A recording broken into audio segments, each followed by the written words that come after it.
विद्यापीठामध्ये पुण्याला ज्या ठिकाणी आपण पाहतो विद्येचं माहेरघर म्हटलं जातं त्याच ठिकाणी इथला धक्कादायक प्रकार उघडकीस आलेला आहे। कोणतीही परीक्षा द्यायची नाही, कॉलेजमध्ये ऍडमिशन घ्यायचं नाही, कॉलेजमध्ये जायचं नाही, मात्र सर्टिफिकेट फक्त 3 लाखात तुम्हाला मिळणार आहे। आणि याच संदर्भात आमचे प्रतिनिधी सागर आव्हाड आपल्यासोबत थेट जोडले गेलेले आहेत। सागर, हा संपूर्ण प्रकार आम्हाला समजावून सांगा। आपण जर पाहिलं तर ऑक्सफोर्ड ऑफ ईस्ट म्हणून सावित्रीबाई फुले पुणे विद्यापीठाची ओळख आहे आणि याच विद्यापीठामध्ये अशा पद्धतीने बोगस डिग्री जे आहे ते देण्याचं काम जे आहे ते सुरू होतं। आपण जर पाहिलं तर साहिल कदम हा जो विद्यार्थी आहे याचं शिक्षण म्हणजे 12वी झालेलं होतं आणि त्याला पुढील शिक्षणासाठी त्याच्या डिग्र्या ज्या आहेत त्या देणं अपेक्षित होतं। मात्र या डिग्र्या विकत देण्याचं काम जे आहे ते मुखेकर हा करत होता आणि हा प्रकार जो आहे त्याच्या वडिलांच्या लक्षात आला।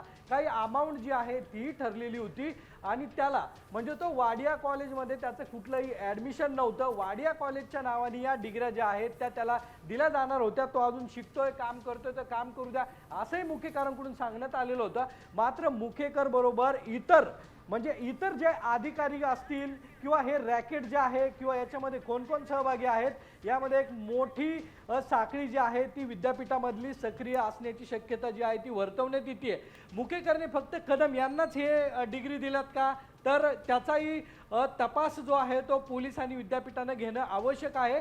कारण की जर कदम सारखी लोक जर 3 लाख रुपयावरून 1.5 लाख रुपये देऊन जर डिग्र्या घेणार असतील तर इतर डिग्र्या म्हणजे आतापर्यंत अशा किती लोकांना सगळ्या डिग्र्या दिलेल्या आहेत त्याचाही तपास होणं आवश्यक आहे। जर पुण्याच्या म्हणजे पुणे हे विद्येचं माहेरघर आहे आणि विद्येच्या माहेरघरामध्ये जर अशा पद्धतीने डिग्र्या विकल्या जात असतील, सावित्रीबाई फुले पुणे विद्यापीठाची एक वेगळी ओळख आहे आणि त्याच विद्यापीठामधून परीक्षा विभागातील कर्मचारी पैसे घेऊन जर डिग्र्या विकत असतील तर हा अत्यंत धक्कादायक प्रकार आहे। या संदर्भात विद्यापीठाने एक संशोधन समिती जी आहे ती नेमलेली आहे आणि या संशोधन समितीचा अहवाल आल्यानंतर जे कोणी दोषी असतील त्यांच्यावरती कारवाई केली जाईल।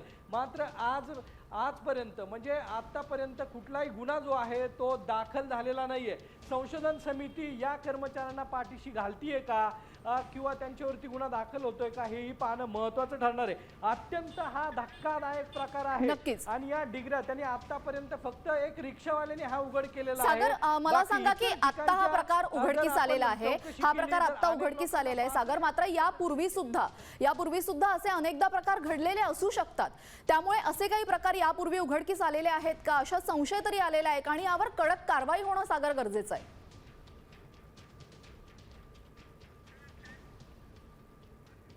वेळोवेळी सावित्रीबाई फुले पुणे विद्यापीठ जे आहे यामध्ये असे प्रकार जे आहेत ते वेळोवेळी घडलेले आहेत। मात्र डिग्रीचा प्रकार जो आहे तो एका रिक्षावाल्याच्या सतर्कतेमुळे जो आहे तो उघड झालेला आहे। नक्कीच आपण पाहतोय या संदर्भात गंभीर पावलं उचलणं महत्त्वाचं आहे आणि कठोर पावलं उचलणं महत्त्वाचं आहे। धन्यवाद सागर, आपण दिलेल्या सविस्तर माहितीसाठी। आपण पाहतोय पुणे विद्यापीठातला संपूर्ण धक्कादायक प्रकार समोर आलेला आहे।